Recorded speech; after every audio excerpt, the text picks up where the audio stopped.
Hey there everybody, it's Nathan Cool with NathanCoolPhoto.com, and in this tutorial I want to show how to do a reverse window pull. Now it's a bit of a misnomer. What that actually means is when you need to do a window pull but it's darker outside than what it is inside. So I'm going to show the difference. I'm going to recap on what a window pull is, doing the darken mode window pull technique with the flash ambient blending and also using a composite on two different examples. One to show the regular way we do window pulls and then the way we do a reverse window pull.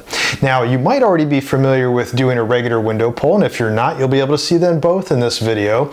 And if you are, you've probably then seen it done on other videos and also throughout my books. You won't need my books for this particular video, but if you are interested in seeing how this is done, as well as some of the light settings that you'd be using, I would recommend then the interiors book and my lighting guide, and I have a link to that whole series in the description for this video.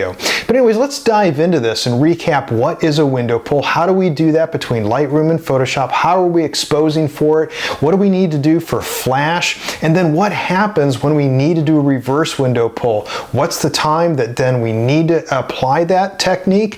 How do we do it? What do we expose for? And how does that get then blended in Photoshop? Ready to take a look? Let's get started. So here's your very typical flash ambient blend with a standard darken mode window pull.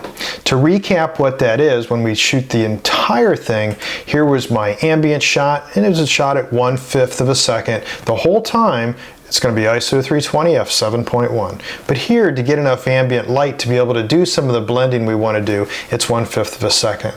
To get rid of all those ambient artifacts, I could have gone up 2 stops like I talk about in the books, but I know that that hardwood floor glare wouldn't go away until I went to about 1/100th of a second, and that's my go-to to do that. So 1/100th of a second here on this shot. Once again, ISO 320 f7.1.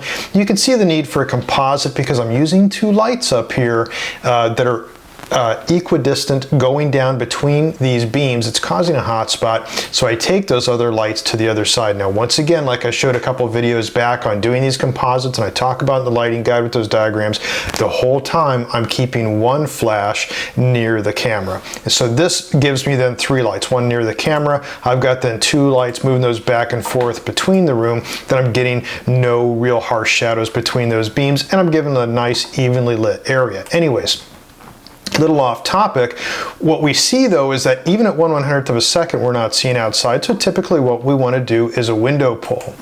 The exposure in this case without any flash we can see would be 1/160th of a second. So far so good, very typical like any other window pull I do. So then what I want to do is be able to overexpose the inside while keeping that exposure for the outside, and this is key when we get to then the reverse window pull. So I'm doing one here for this particular window, and then I did another one that was over here for the far windows if I needed it.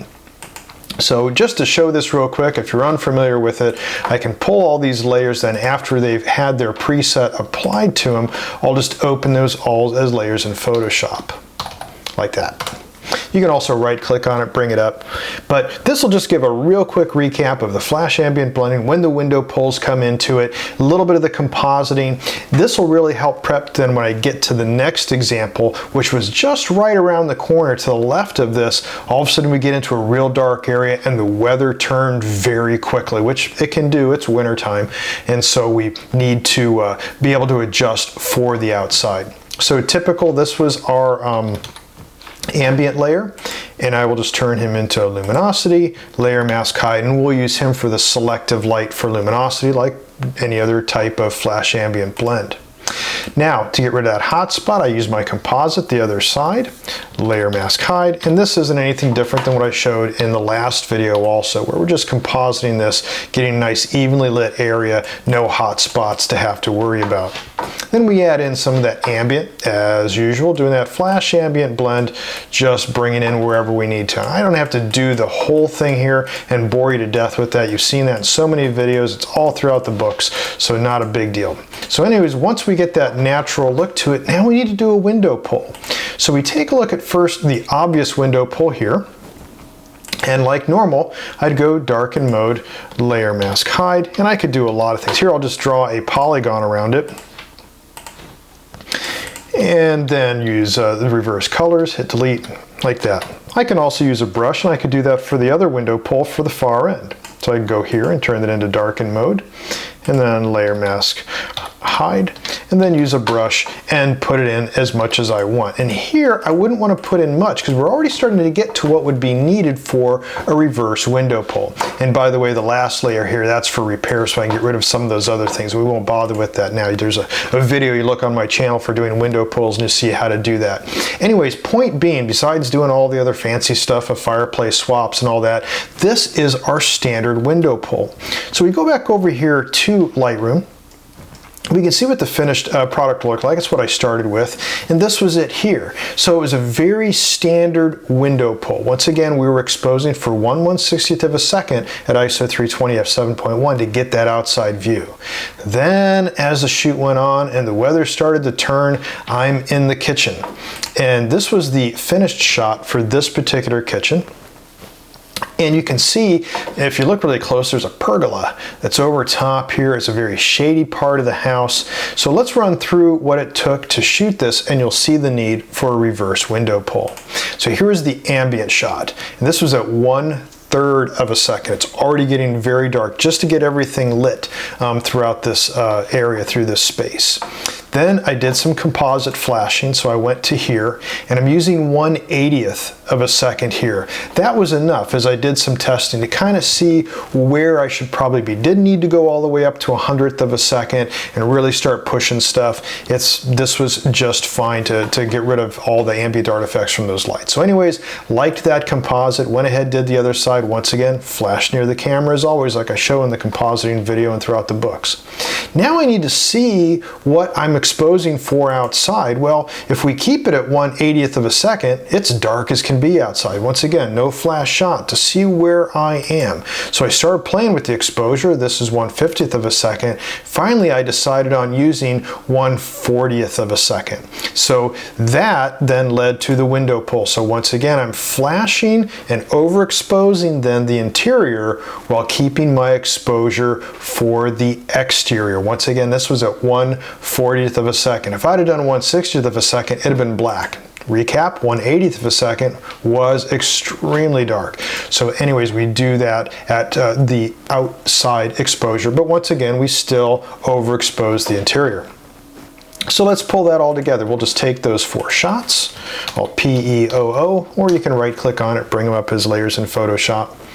And then the rest of the process is really the same. It's just like doing any other window pull. It's really just that the exposure for the window pull is different, so it accommodates the outside lighting, and that will show through.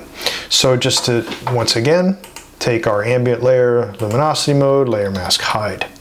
Now I'll do my quick compositing, layer mask hide, and then brush myself out of the picture and also the hot spots above there where I was moving those other 2 lights. Okay, and I can get rid of some of that up there. Add in some of our ambient light now. And most of that shadow up there, that beam, it goes away because it wasn't that harsh by doing compositing. So we can add in then whatever, how much of ambient you like. Now, here's something else you can do, is that you could go in here and say, well, all I need to do is just add some ambient to blow that window out. Well, a lot of times, like you see in this case, there's so much light that's coming across from everything that I was flashing inside that to get rid of that, I'm in a blown out state, right, of complete ambient, which was 1/3 of a second. I don't want that. So I don't really need it. I'll get rid of actually some of this ambient up here by the clock. So now let's take our window pull. So I bring him up to the top, and then I just go to darken mode, layer mask hide, and now I can use a brush or I could use a lasso or whatever it is, and then I just brush him in. And once again, this is the beauty of doing a darken mode window pull, is that you can overlap these areas because anything overexposed is going to be thrown away. It won't show up. And that's the idea of using darken mode. So by doing that darken mode window pull, I can get real sloppy. You can see my brushes all over the place, just like any other window pull. So anyways, that gives us then the outside exposure, and also once again the ambient can be adjusted to whatever you like even after you do that, so you can get some type of look. And of course, when this was all said and done, the final shot looked like this.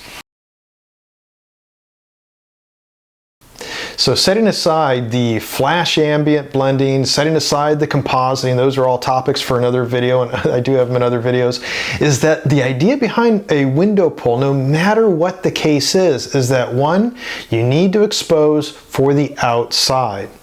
Two, you need to overexpose the inside. That then allows you to use that in darken mode as a layer in Photoshop, where all those overexposed areas go away, the interior being overexposed goes away, and then the outside view only shows through. So you have to remember that rule no matter what it is. We normally think it's like, well, the outside exposure is very bright. I need to go to 1/60th of a second, 1/200th of a second, maybe drop my ISO. But that's on real sunny days where you have a lot of light coming in, but during the winter time, late in the day shoots and very heavily shadowed patios or other outside views, they need to have that exposure lowered. So get used to testing that. If you're not sure, it's not showing quite up, you can tell right away when you're taking your flash shot, you've gotten rid of all the ambient artifacts by using a particular shutter speed. If that's starting to look too dark outside, after you're done flashing those flash shots, then without any flashes on, start testing to see where that would look best. Then once it is, just go ahead and turn on your flash, aim it at the window, overexpose it. There you got your darken mode window pull. Anyways, I hope this tutorial was useful for you and that you can use some of this in your photography as well. If you did like this video, you can subscribe to my YouTube channel. It won't cost anything, and as soon as one of these videos is posted, you'll be the first to know. Thanks a lot for watching. Until next time, take care, be safe, and get out there and shoot something.